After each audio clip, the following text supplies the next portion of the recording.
الصلاة والسلام على سيدنا ومولانا محمد خير الورى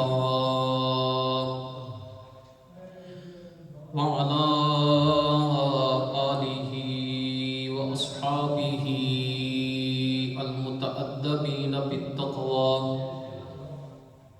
أما بعد فأعوذ بالله من الشيطان الرجيم. بسم الله الرحمن الرحيم.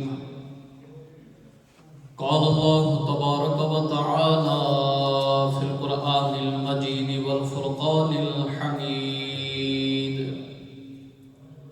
فلما بلغ معه السعي قال يا بني إني أرى في المنام أني أذبحك فانظر ماذا ترى. قال يا أبت افعل ما تؤمر ستجدني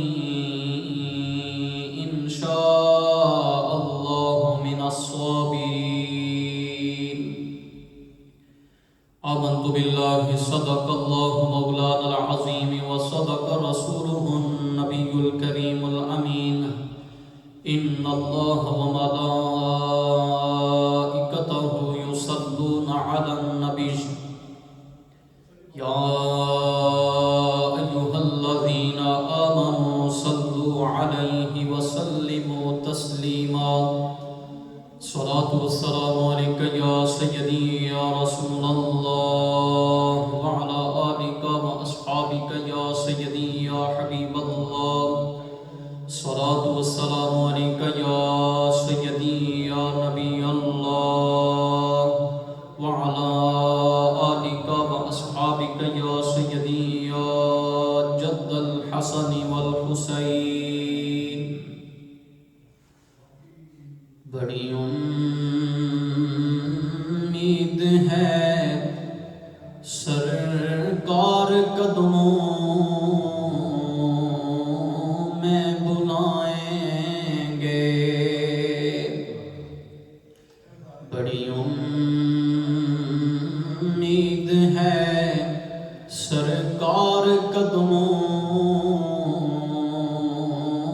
میں بلائیں گے. کرم کی جب نظر ہوگی مدینے ہم بھی جائیں گے. کرم کی جب نظر ہوگی مدینے ہم بھی جائیں گے. اگر جانا مدینے میں ہوا ہم غم کے ماروں کا. اگر جانا مدینے میں ہوا ہم غم کے ماروں کا. مکینے گنبد حضرا کو حالے دل سنائیں گے. مکینے گنبد حضرا کو حالے دل سنائیں گے.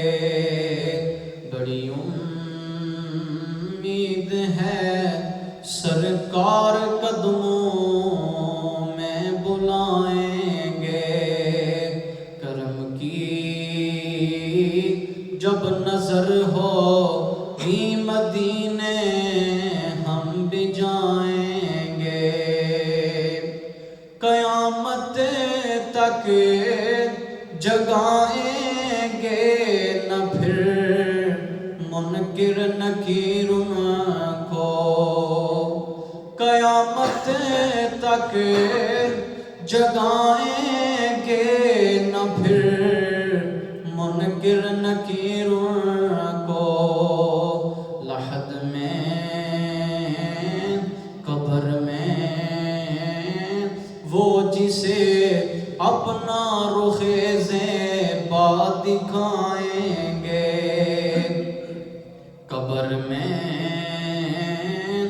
وہ جسے اپنا رخ زیبا دکھائیں گے، بڑی امید ہے سرکار قدموں میں بلائیں گے۔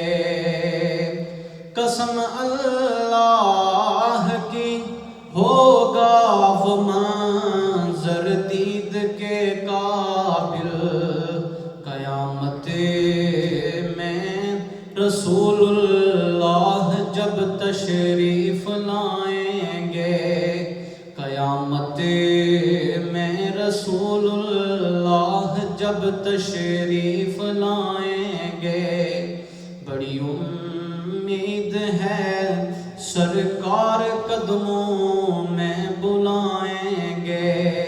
کرم کی جب نظر ہوگی مدینے ہم بھی جائیں گے۔ حمد و صلات کے بعد تمام تر تعریفیں اس وحدہ لا شریک کے لیے ہیں کہ جس مالک ارض و سماوات نے اس تمام جہان کو پیدا کیا، اور کروڑوں درود و سلام ہو مصطفیٰ کریم کی ذات و صفات پر کہ جن کے وسیلہ سے یہ ساری کائنات مرد وجود میں آئی۔ عزیزان محترم، اللہ رب العزت کے فضل و کرم سے ماہ ذو الحجہ شریف کا آغاز ہو چکا ہے، اور یہ وہ مبارک مہینہ ہے کہ جس کا چاند نظر آتے ہی ہر بندہ مومن کے قلب میں ایک عظیم یادگار تازہ ہو جاتی ہے۔ وہ یاد کہ جس کی مثال پیش کرنے پر انسانی تاریخ قاصر ہے، اور پھر یہ وہ ماہ مقدس ہے کہ جس کی بڑی شان اور فضیلت ہے، اور خاص طور پر اس ماہ مقدس کے یہ جو پہلے 10 ایام ہیں، ان میں کی جانے والی عبادت رب کائنات کو بڑی محبوب ہے۔ اور ایک روایت میں آتا ہے کہ ان پہلے 10 دنوں میں جو شخص ایک دن کا روزہ رکھتا ہے تو وہ ایک دن کا روزہ 1 سال کے روزوں کے برابر ہے، اور جو ان 10 ایام میں ایک رات کا قیام کرتا ہے، یعنی کہ ایک رات رب کائنات کی صرف ایک رات عبادت کرتا ہے، تو اسے شب قدر کی رات کے برابر اجر و ثواب عطا کیا جاتا ہے۔ عزیزان محترم، تو کوشش کرنی چاہیے کہ یہ جو 10 دن ہیں پہلے، ان میں جتنا ممکن ہو سکے رب کائنات کی عبادت کی جائے، اور ممکن ہو سکے تو روزہ بھی رکھا جائے تاکہ ہم اس ماہ مقدس کے فیوز و برکات حاصل کر سکیں۔ خطبہ کے اندر جو میں نے آیہ کریمہ تلاوت کی، اللہ رب العزت ارشاد فرماتے ہیں فَلَمَّا بَلَغَ مَعَهُ السَّعْيَ قَالَ يَا بُنَيَّ إِنِّي أَرَىٰ فِي الْمَنَامِ أَنِّي أَذْبَحُكَ فَانظُرْ مَاذَا تَرَىٰ قَالَ يَا أَبَتِ افْعَلْ مَا تُؤْمَرْ سَتَجِدُنِي إِن شَاءَ اللَّهُ مِنَ الصَّابِرِينَ۔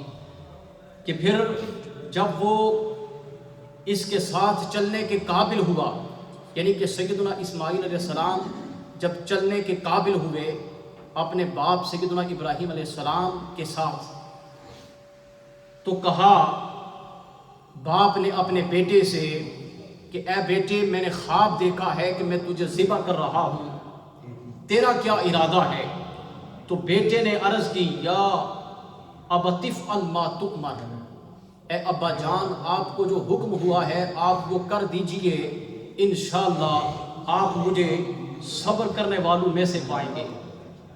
اور پھر آپ اس بات کو جانتے ہیں کہ 2 چیزیں انسان کو بڑی محبوب ہوتی ہیں، ایک جان انسان کو بڑی عزیز ہوتی ہے، بڑی پیاری ہوتی ہے، اور ایک اولاد انسان کو بڑی عزیز ہوتی ہے اور پیاری ہوتی ہے۔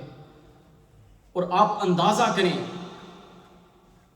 کہ سیدنا ابراہیم خلیل اللہ پر کتنے امتحانات آئے، اور ہر امتحان میں آپ اللہ رب العزت کے فضل و کرم سے کامیاب ہوئے۔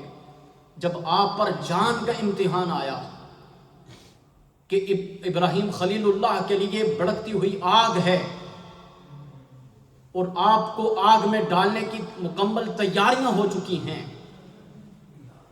اور جبرائیل امین آپ کے پاس آتے ہیں اور آ کر یہ عرض کرتے ہیں اے ابراہیم میرے لیے کوئی حکم ہو، کوئی حاجت ہو؟ تو ابراہیم خلیل اللہ نے جواب دیا کہ میں تجھ سے مجھے کوئی حاجت نہیں، میرے لیے اللہ کافی ہے۔ تو آپ نے جب یہ جواب دیا تو جبرائیل آپ سے عرض کرنے لگے کہ اگر آپ کو مجھ سے کوئی حاجت نہیں تو پھر رب کائنات سے عرض کیجئے کہ ابھی آپ کو آگ میں ڈالا جا رہا ہے۔ تو ابراہیم خلیل اللہ نے جواب ارشاد فرمایا کہ میرا جو رب ہے وہ سمیع و بصیر ہے، میرا رب سن بھی رہا ہے اور دیکھ بھی رہا ہے۔ اب یہاں پر عقل محض نے ایک بات کہی اور عقل نے کہا اے ابراہیم جان تو ہر شخص کو بڑی عزیز ہوتی ہے، جان ہر شخص کو بڑی پیاری ہوتی ہے، تو ابھی اپنی جان کو بچا لے۔ اب عشق یہاں پر بول پڑا۔ عشق نے جواب دیا کہ جان ہر کسی کو عزیز ہوتی ہے، مگر وہ جان کیا جان ہے کہ جو یار پر بھی قربان نہ ہو۔ اور پھر یہ عشق کی بدولت ہی سیدنا ابراہیم خلیل اللہ چلتی ہوئی آگ میں کود پڑے، اور اسی کی ترجمانی ڈاکٹر علامہ محمد اقبال نے کی کہ بے خطر کود پڑا آتش نمرود میں عشق، بے خطر کود پڑا آتش نمرود میں عشق، عقل ہے محو تماشائے لب بام ابھی۔ یعنی کہ عقل ابھی یہ سوچ رہی تھی، عقل ابھی سوچ کی گہرائی میں تھی کہ عشق نے فوراً چھلانگ لگا دی آگ میں۔ عزیزان محترم، اور پھر یہ سیدنا ابراہیم خلیل اللہ آپ کی دعا ہی کا اثر ہے کہ آپ دیکھیں آج جتنی بھی رونقیں لگی ہیں یہ سیدنا ابراہیم خلیل اللہ آپ کی دعا ہی کا اثر ہے کہ آپ نے یہ دعا کی جب آپ اپنے بیٹے سیدنا اسماعیل علیہ السلام اور اپنی بیوی حضرت ہاجرہ سلام اللہ علیہا آپ کو لے کر ایک بیابان صحرا میں گئے جہاں پر پانی کا ایک قطرہ تک موجود نہ تھا اور جہاں پر سبزہ تک نہیں تھا۔ آپ جب وہاں پر گئے اور جا کر اپنی بیوی اور بچے کو چھوڑا، آپ کی بیوی کہنے لگی، آپ سے عرض کی حضور آپ یہ ہمیں کہاں پر چھوڑے جا رہے ہیں؟ آپ نے آگے سے کوئی جواب نہ دیا تو آپ سمجھ گئیں کہ یہ رب کائنات کا حکم ہے۔ آپ نے عرض کی حضور اگر یہ رب کائنات کا حکم ہے تو ہم رب کائنات کے حکم کے سامنے سر تسلیم خم کرتے ہیں اور ہمیں یقین ہے کہ رب کائنات ہمیں ضائع نہیں فرمائے گا۔ اب سیدنا ابراہیم خلیل اللہ اپنے بیٹے اور اپنی بیوی کو جب وہاں پر چھوڑ کر تھوڑا سا آگے گئے تو آپ نے اپنے ہاتھ اٹھا لیے اور رب کائنات کی بارگاہ میں دعا کی، عرض کی ربنا انی اسکنت من ذریتی بواد غیر ذی زرع عند بیتک المحرم ربنا لیقیموا الصلاۃ فاجعل افئدۃ من الناس تہوی الیہم وارزقہم من الثمرات لعلہم یشکرون۔ عرض کی باری تعالیٰ میں نے اپنی اولاد ایک ایسی وادی میں بسائی ہے جس میں کھیتی نہیں ہوتی، عندک بیتک المحرم، اور اے میرے رب تیرے حرمت والے گھر کے پاس، تیرے حرمت والے گھر کے پاس میں نے اپنی بیوی کو چھوڑا، اپنے بچے کو چھوڑا۔ ربنا لیقیموا الصلاۃ، اور اے میرے رب اس لیے کہ وہ نماز قائم رکھے، فاجعل افئدۃ من الناس، اور اے میرے رب لوگوں کے دل ان کی طرف موڑ دے۔ عزیزان محترم، اب یہ سیدنا ابراہیم خلیل اللہ کی دعا کا اثر ہے۔ آپ دیکھیں کہ کتنا عرصہ پہلے آپ نے یہ دعا کی تھی کہ فاجعل افئدۃ من الناس، اے رب کائنات لوگوں کے دل ان کی طرف موڑ دے اور انہیں جو ہے وہ پھل عطا فرما تاکہ یہ تیرا شکر ادا کر سکیں۔ عزیزان محترم، سیدنا ابراہیم خلیل اللہ نے اس مقام پر 3 دعائیں کی۔ ایک دعا آپ نے یہ کی کہ انہیں نمازی رکھ، یہ نماز قائم کرتے رہیں۔ دوسری دعا آپ نے یہ کی کہ لوگوں کے دل ان کی طرف مائل کر دے، اور تیسری دعا آپ نے یہ کی کہ انہیں پھلوں کا رزق عطا فرما۔ عزیزان محترم، آپ دیکھیں کہ کتنا عرصہ پہلے آپ نے یہ جو دعا کی تھی کہ لوگوں کے دل ان کی طرف مائل کر دے، تو آپ ذرا تصور کریں آج ہر سچا عاشق رسول مکہ اور مدینہ کی حاضری کے لیے کس طرح تڑپتا ہے، کس طرح تڑپتا ہے، یہ سیدنا ابراہیم خلیل اللہ کی دعا کا اثر ہے کہ ہر بندہ مومن دن رات تڑپتا ہے کہ کسی طرح سے مجھے مکہ اور حضور کے در اقدس کی حاضری نصیب ہو جائے۔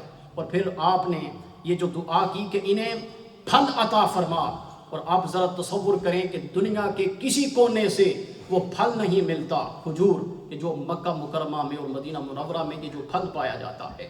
اور پھر سیدنا ابراہیم خلیل اللہ جب انہیں وہاں پر چھوڑ کر گئے تو آپ کے پاس کچھ کھانا اور پانی جو تھا وہ ختم ہو گیا۔ اب پانی کی تلاش جب سیدنا ابراہیم خلیل اللہ کے بیٹے سیدنا اسماعیل علیہ السلام جب آپ کو پیاس لگی، ننھی سی عمر ہے، پاس پانی موجود نہیں، تو حضرت حاجرہ سلام اللہ علیہا پانی کی تلاش میں آپ آگے پیچھے گئیں، نہ ملا، پھر صفا مروہ پر گئیں، چکر لگائے، 7 چکر لگائے، جب آخری چکر پر واپس آئیں تو دیکھا سیدنا اسماعیل علیہ السلام کے قدموں سے پانی کا جو چشمہ ہے وہ جاری ہے، زمزم، آب زمزم۔ اب وہ چشمہ پھوٹ پڑا، آپ نے جب وہ پانی دیکھا تو حیران ہو گئیں، آپ نے اس کو روکنے کے لیے اس کے آگے پیچھے رکاوٹ بنائی تاکہ پانی رک جائے، آپ نے کہا زمزم، یعنی کہ رک جا، پانی ٹھہر جا۔ اب جب وہ آپ نے اس کے آگے پیچھے رکاوٹ لگائی، پانی روکنے کی کوشش کی تو وہ پانی رکا۔ اب یہاں پر ایک حدیث پاک حضور ارشاد فرماتے ہیں کہ اگر حضرت حاجرہ سلام اللہ علیہا وہاں پر پانی کو یہ نہ کہہ دیں کہ زمزم، یعنی کہ رک جا رک جا، تو وہ پانی پوری دنیا پر پھیل جاتا، حتیٰ کہ وہ ہر انسان کی ضرورت کو پورا کرنے کے لیے کافی ہوتا۔ اور پھر وہاں پر جب یہ چشمہ پھوٹ پڑا تو جنگل کے جو پرندے تھے وہ اس پانی پر منڈلانے لگے، جمع ہو گئے۔ اب وہاں سے ایک قافلہ گزر رہا تھا، انہوں نے جب دیکھا کہ اس جگہ پر پرندے جو ہیں وہ جمع ہیں، وہ سمجھ گئے کہ یہاں پر کوئی خاص چیز ہے۔ وہ قافلہ جب وہاں پر آیا تو انہوں نے دیکھا کہ ایک عورت ہے اور ایک بچہ ہے، تو غیب سے آواز آئی کہ اے قافلے والو، یہ جو عورت ہے یہ ایک پیغمبر کی بیوی ہے، اور اس کی گود میں جو بچہ ہے یہ بھی پیغمبر کا بیٹا ہے، یہ بھی پیغمبر ہے۔ اب وہ قافلہ حضرت حاجرہ سلام اللہ علیہا کی اجازت سے وہیں پر آباد ہو گیا، اور وہ پھر ایسا آباد ہوا، عزیزان محترم ذرا تصور کریں، اس کے بعد پھر ایسا منظر ہوا کہ آج تک وہ مکہ مکرمہ وہ جگہ پوری دنیا کے لیے مرکزی عقیدت بن چکا ہے۔